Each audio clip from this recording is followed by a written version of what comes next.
Imagine gaining the leadership skills that... Hi, I'm John Maxwell. When the top companies in the world are looking for trainers, speakers, and coaches, there's one name that stands above the rest, and that's Maxwell Leadership.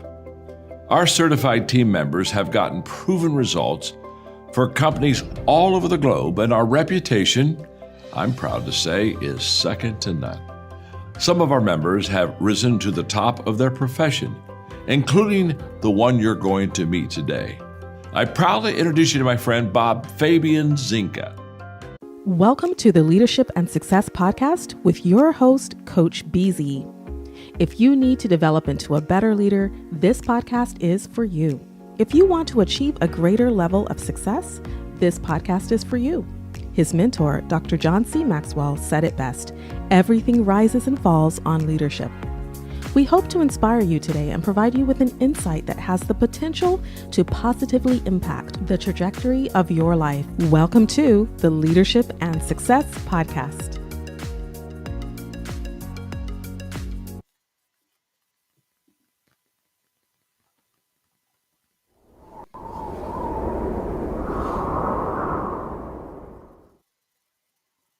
Imagine gaining the leadership skills that could redefine your career. Join Coach BZ on the Leadership and Success Podcast, where each episode delivers practical insights from world-class speakers, military leaders, and industry experts. We dive deep into what matters most: building resilient teams, leading through uncertainty, and navigating complexity with clarity and confidence. Every conversation is crafted for aspiring leaders like you who are ready to grow, lead, and make a lasting impact. Don't miss our powerful live sessions and recent highlights. Michelle Hayward on building diverse, high-performing technical teams. Ann Leslie on leading through global complexity and cybersecurity risk. Ron Carpenter AI exploring faith, resilience, and AI-powered leadership. Colonel Michelle G.I. Gardner-Ince on commanding influence from the battlefield to the boardroom. Chris Robinson on shifting from drift to drive in life and leadership. And Coach Enrique Acosta Gonzalez on mentorship, legacy, and heart-centered leadership. Ready to level up your leadership journey? Tune in on Spotify, Apple, Audible Podcasts, YouTube Live, and LinkedIn Live. Join the movement toward leadership excellence. Listen now and start transforming your success.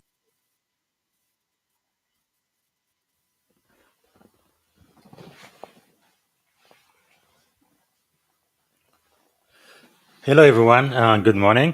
Today is Friday, August the 29th. Thank you for being on the Leadership and Success podcast. I do appreciate you being here with me live this morning. Today, we're going to be talking about the I Have a Dream speech again, my reflection on it. But instead of a 1 hour long podcast, it's only going to be 10 minute recap done by my AI agent. But before we get started, let's have our moment of gratitude. So this is the beginning of a show where I ask you to think about one thing that you are grateful for today. So if you would close your eyes, put yourself in your happy place, and think about one thing that you are grateful for today. This morning, I am grateful for hope. Now, I have two middle names, Bob Fabian Minu Nzinga, and Minu is from an original language in Africa, Lari or Black Congo, which means faith, hope. So many times when I go through very difficult times, I remember who I am, what is my name, and I know that my tomorrow will be better than my today, no matter what I'm going through right now. That's what hope does. It gives you faith that tomorrow can be better than today. In French, espoir, espérance. So you are hoping, you are wishing that tomorrow will be better than whatever it is that you are facing today. So that's the word I have for you right now, hope. And please type in what you are grateful for in the comment and share with everyone. And while you listen to the 10-minute podcast recap, think about the lessons you are learning and type in your takeaway as well. And also, if this podcast is adding value to you and there is someone within your sphere of influence who might benefit from this podcast, please tag them or repost the event page. Repost, and ask question. And I will be back within 10 minutes once the recap is done. I also want to remind everyone to please subscribe to Darren Daily. So it's 5 minute mentorship completely free from my mentor Darren Daly. Go to bit.ly/Darren Daly BZ. And for those who do not know, so Darren Daly mentors more than like 500,000 people every morning, Monday through Friday. I usually get this 5 minute mentorship around 5 a.m. My time every day. Darren used to be the publisher of Success magazine, so he had interviewed, more than 1,000 of the top uh, 500 CEOs in the world, and he's crystallized all of that knowledge, and now he's sharing a lot, a lot of it with us for free. He's also the author of the number one New York Times best-selling book, The Compound Effect. Anyway, today's Darren Daily is about the three currencies we have in life. I believe that's time, that's money, and I believe skill or energy, actually. And I think skill is the amplifier for time, money, and energy. Uh, anyway, something to get you started on your day and get you thinking, and hopefully help you make better choices and experience a higher level of success. All right, we are now going to go to the 10-minute recap. Let me get this queued for you. All right. See you in about 10 minutes. Again, if you have a question for me, just type it in the comment, please. Thank you.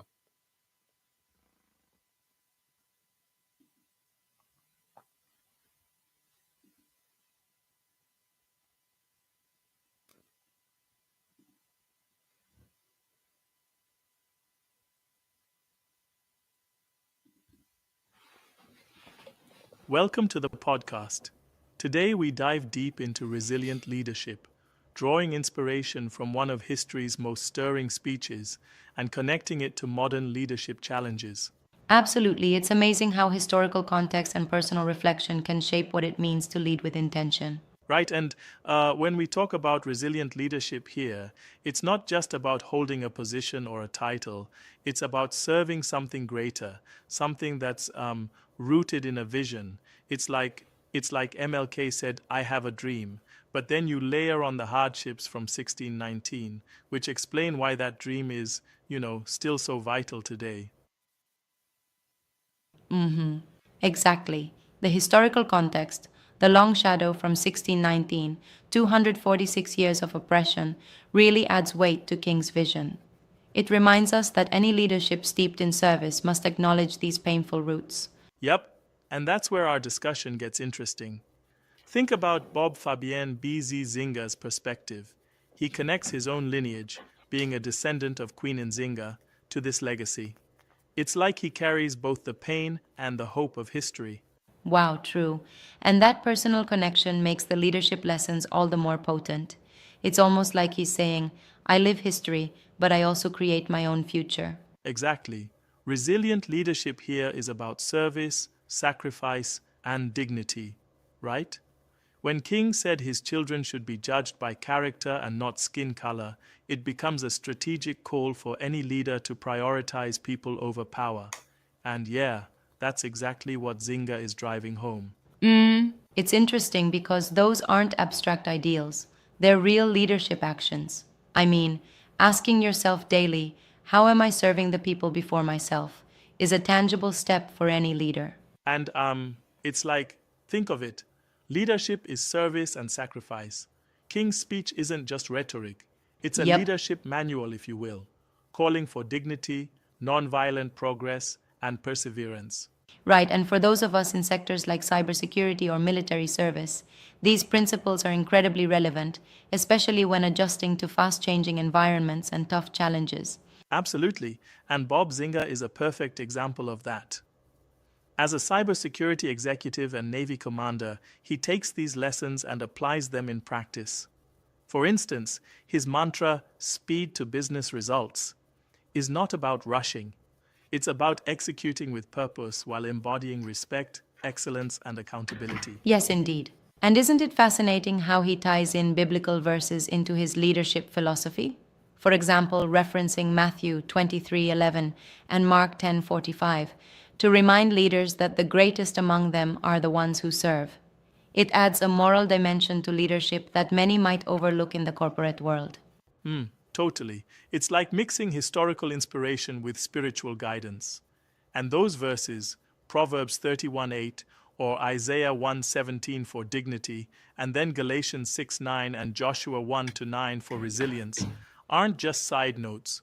They're the backbone of this leadership philosophy. Definitely. Now, one thing I do want to challenge a bit. Some might argue that tying leadership so tightly to a particular historical and religious narrative could be limiting. What are your thoughts on that? Yeah, I get that point.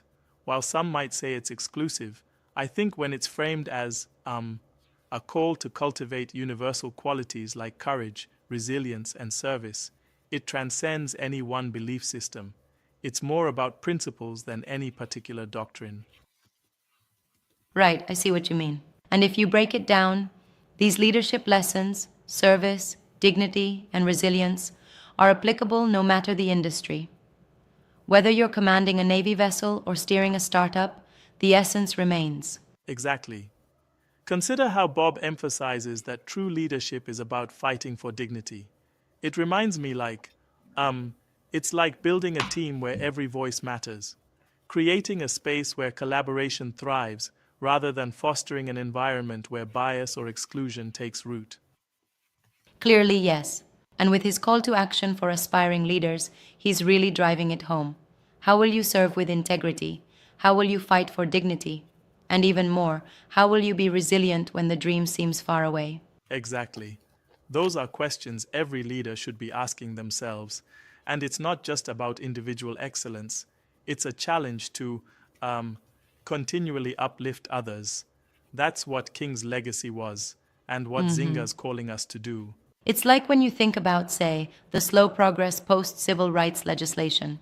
The history shows some milestones, but also that the struggle is ongoing.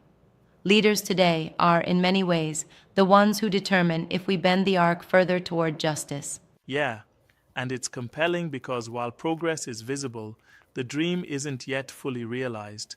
Zinga notes America isn't a post-racial nation yet, despite milestones like Obama's election. That reminder that each decision pushes us closer to or further from that dream is sobering and yet motivating. Absolutely. And let's not forget the metaphor of marching forward. It's like every step we take is a step toward justice. And true leadership is knowing that while the road is long, you keep marching.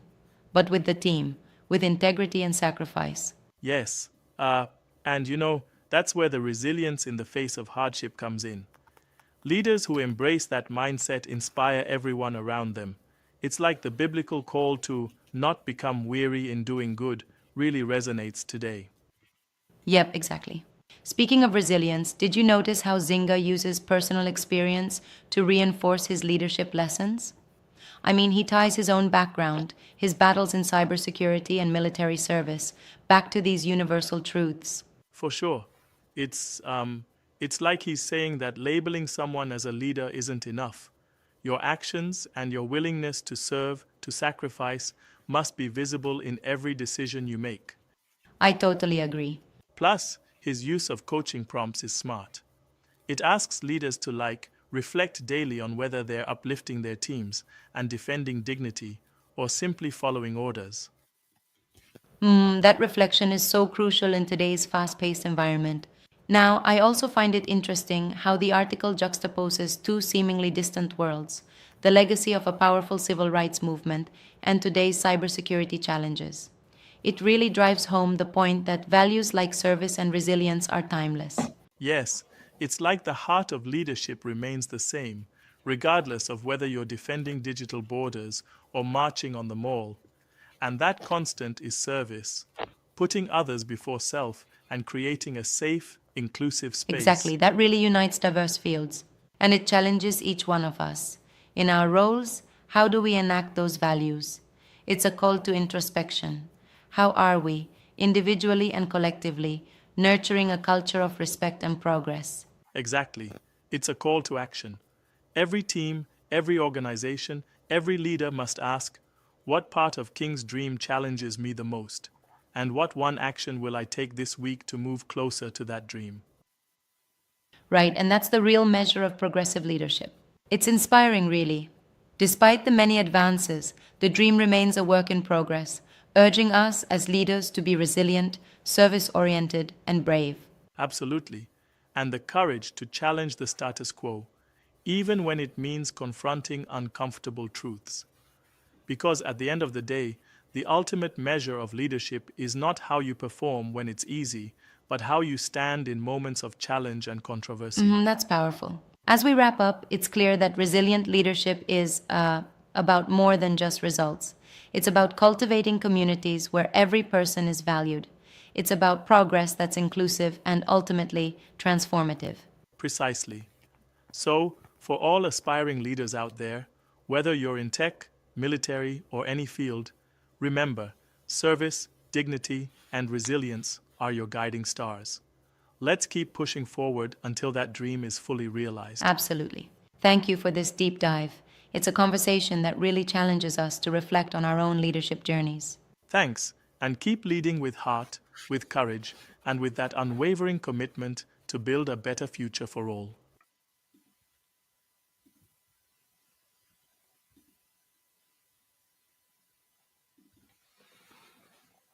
but for your entire community, for the people who come after you. No? For example, I've been in the Navy more than 20 years now. At some point, I'm going to be forced to retire, either voluntarily or the Navy is going to say, okay, I will no longer promote you. Commander Nzinga, it's time for you to go find something else to do, which is fine. But then what about the people who are going to take over my position? What about the people who are going to become the next century and guard my post when I'm no longer here? Now, I know in the military, especially in the Navy, I know we have a culture, right? Every time we get a new position, you're always thinking, who's going to be my relief and thinking about the future. In the industry, that's not always the case. But I guess what I am saying is, as you are growing, as you are learning, like I have Colonel Fred Stein on the podcast last week. One important thing he says is, you have to learn, but after you learn, you also have to teach, right? So it's a responsibility you have, I think, as a leader. Not just think about yourself, but think about your community, think about your organization, and think about strategically the next people who are going to take over your position. So I think as you learn, you need to teach, and as you become more successful, you need to help other people become successful too. I think that's really one of the greatest lessons I've learned from Dr. Martin Luther King. It's not just about me, myself, and I, but it's about me and my entire community. What I can do, even if it's not very significant, even if it's small, what I can do to help somebody else. Being a servant leader where I am right now is really what I would say. Thank you so much for sharing. I really do appreciate that, and thank you again for being one of my teachers today and adding on what we are learning. And another thing I've really learned even from 4-star General David Petraeus, which I feature on my friend in the spotlight yesterday. He's achieved so much, so many accolades, and more than any other that I know, any other officers has done in the military. I think this century. But even with all of that, he's still a very, very humble person, and that is really incredible, right? That you might have achieved so much on your own, and you definitely deserve all of the accolade, but at the same time you're still thinking about the next people, and I think that connection, that thought, you talked about being grateful, that feeling of gratitude, but also of service. I think that's really what distinguishes you, I believe, from the crowd, because people, like Oprah said, no, will never may forget what you say, but they will never forget how you made them feel. And your ability as the leader to make the least among us feel worthy, and that what they think matters, and that they are valuable to society, I think that really makes a world of difference. So, all right, thank you so much, Terence. I really do appreciate that. I'm going to end the show by playing 5 minutes of the I have a dream speech. I think the greatest speech that's ever been spoken in leadership, I think, in our world. And after that, I'm going to play, I think, about 4 minutes of yes, we can. Again, I have the pleasure to present to you Dr. Martin Luther King, Jr.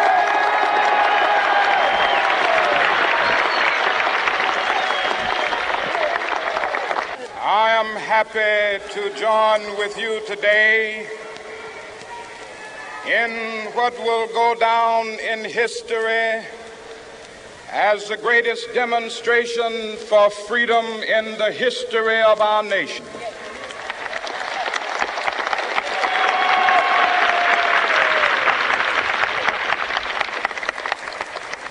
Five score years ago, a great American in whose symbolic shadow we stand today signed the Emancipation Proclamation. This momentous decree came as a great beacon light of hope to millions of Negro slaves who had been seared in the flames of withering injustice.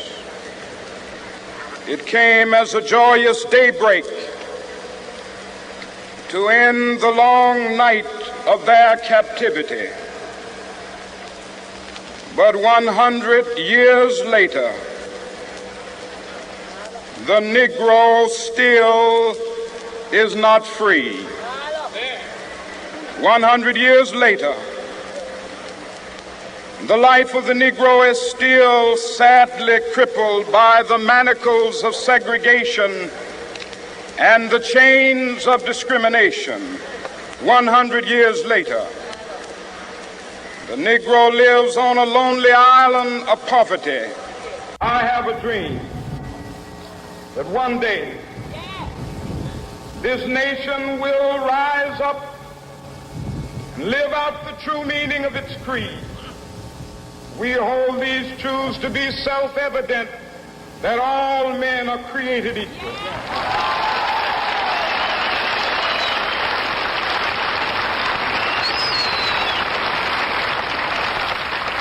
I have a dream that one day on the red hills of Georgia, the sons of former slaves and the sons of former slave owners will they be able to sit down together at the table of brotherhood. I have a dream that one day, even the state of Mississippi, a state sweltering with the heat of injustice, sweltering with the heat of oppression, will be transformed into an oasis of freedom and justice. I have a dream. My four little children will one day live in a nation where they will not be judged by the color of their skin, but by the content of their character. I have a dream today.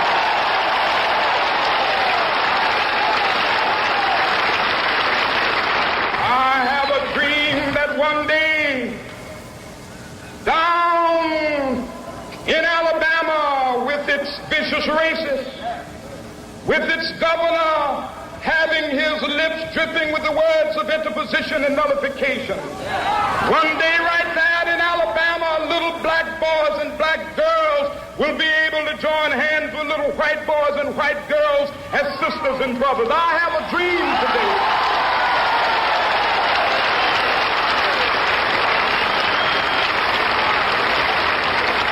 I have a dream that one day every valley shall be exalted, and every hill and mountain shall be made low. The rough places will be made plain, and the crooked places will be made straight, and the glory of the Lord shall be revealed, and all flesh shall see it together. This is our hope. This is the faith that I go back to the South with. With this faith, we will be able to hew out of the mountain of despair a stone of hope. With this faith, we will be able to transform the jangling discords of our nation into a beautiful symphony of brotherhood. With this faith, we will be able to work together, to pray together, to struggle together, to go to jail together, to stand up for freedom together, knowing that we will be free one day.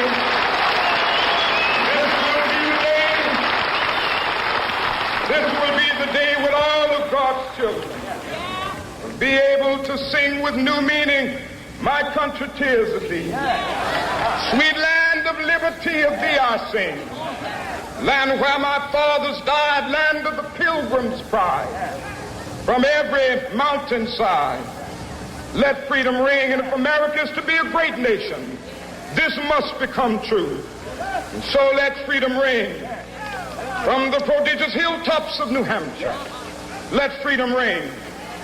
From the mighty mountains of New York, let freedom ring. From the heightening Alleghenies of Pennsylvania, let freedom ring. From the snow-capped Rockies of Colorado, let freedom ring. From the curvaceous slopes of California.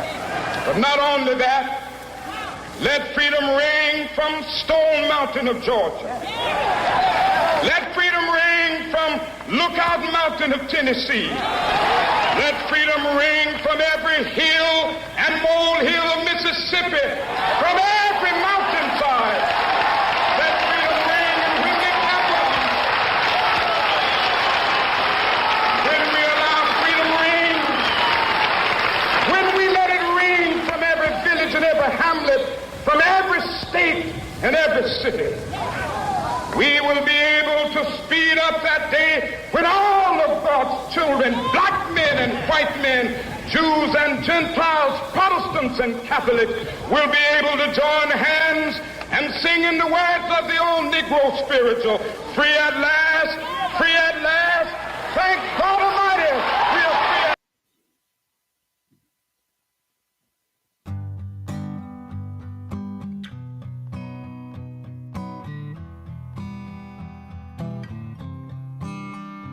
It was a creed written into the founding documents that declared the destiny of a nation. Yes, we can. It was whispered by slaves and abolitionists as they blazed the trail toward freedom. Yes, we can. Yes, we can. It was sung. It was sung by immigrants as they struck out the distant shores, pioneers who pushed westward against unforgiving wilderness. Yes, we can. Yes, we can. It was the call of workers organized, women who reached for the ballots, a president who chose the moon as our new frontier, And a king who took us to the mountaintop and pointed the way to the promised land. Yes, we can to justice and equality.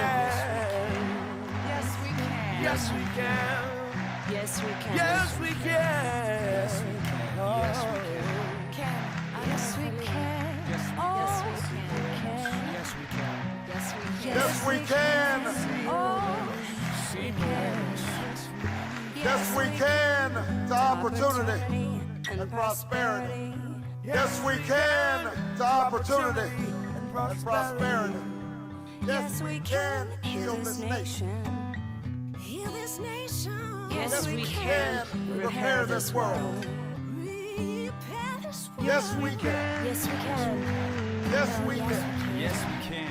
Yes, we can. I know you're holy. Yes, we can. Yes, we can. Yes, we can. Yes, we can.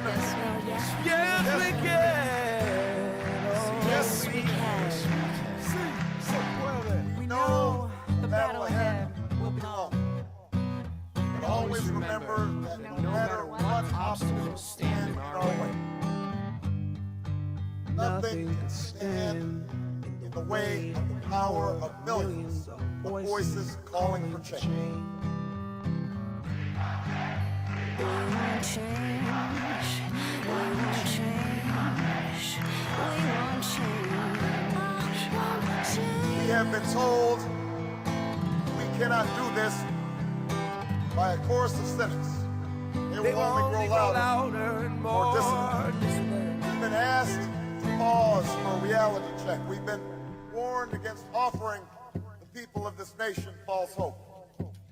But in the But in the unlikely unlikely story that is America, there's never been anything false about hope. Want change, it's all. I want change. I want change. The hopes of the little girl who goes to the public school in Dillon are the same as the dreams of boy who learns on the streets of LA. We will remember that there's something happening in America. That we are not as divided as our politics suggest.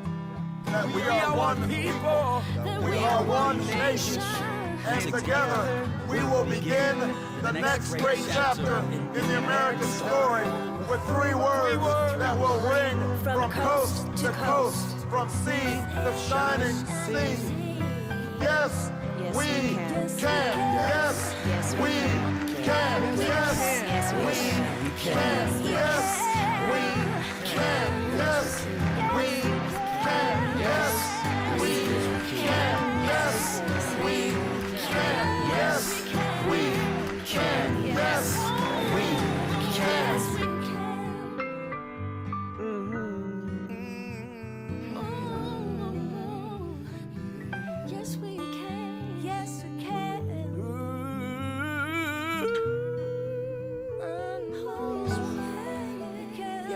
can.